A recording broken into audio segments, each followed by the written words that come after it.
नमस्कार। आज ये नूतन एपिसोड को आपण मानकु स्वागत करुच्ची।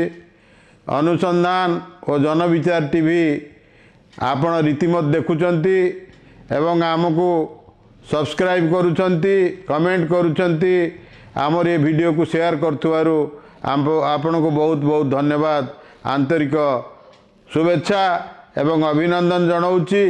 प्रतिदिन भली आज आसंतु देखिबा आजिर एपिसोड।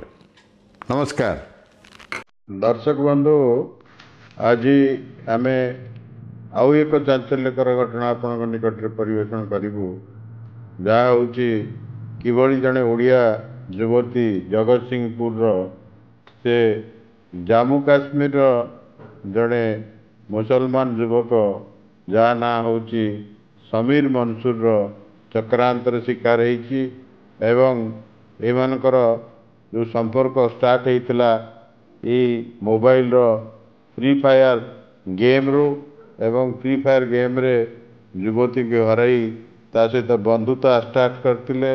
बंधुतारू तांकर प्रेम आरंभ होता।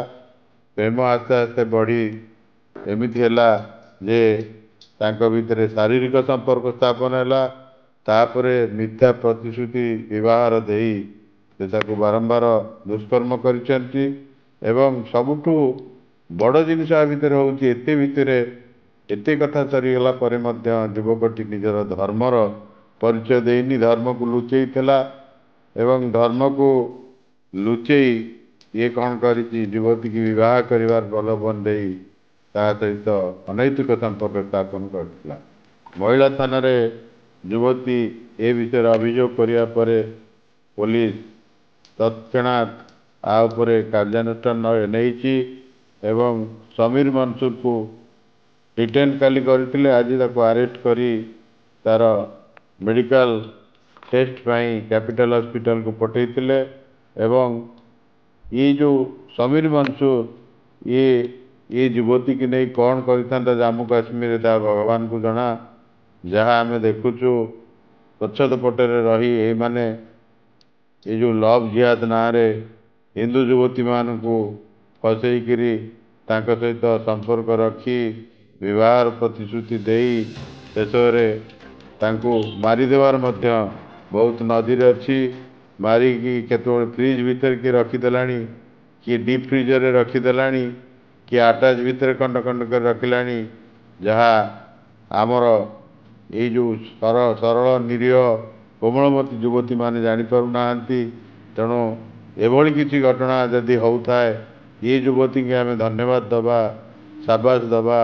ये निज जीवन को पानी छड़ई ये जो आ भितर छंदी होती, ये जो आ भितर पशि जाती, आउ कई युवती फासरे न पसंतु ताको आखि आगे रखी साहस करी पुलिस सामने कथा को रखी अभियोग करचंती।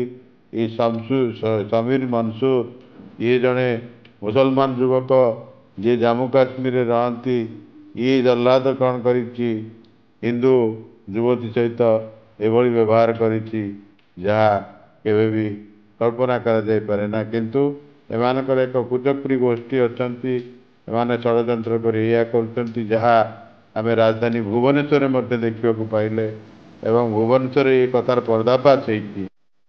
अभियुक्त एवं अभियोगकारी ये समस्त बयान रेकर्ड करा जायछि एवं यह जदि ठीक रूपे तदंत करे पुलिस एवं ठीक रूपे चार्जसीट करा जाए निश्चित भाव में ये मंसूर को एक शिक्षा मिल जहाँ जीवन में आउ से केवे करने लगी चिंता भी करियो नाही एवं यहाँ को गृह विभाग मॉनिटरिंग करू।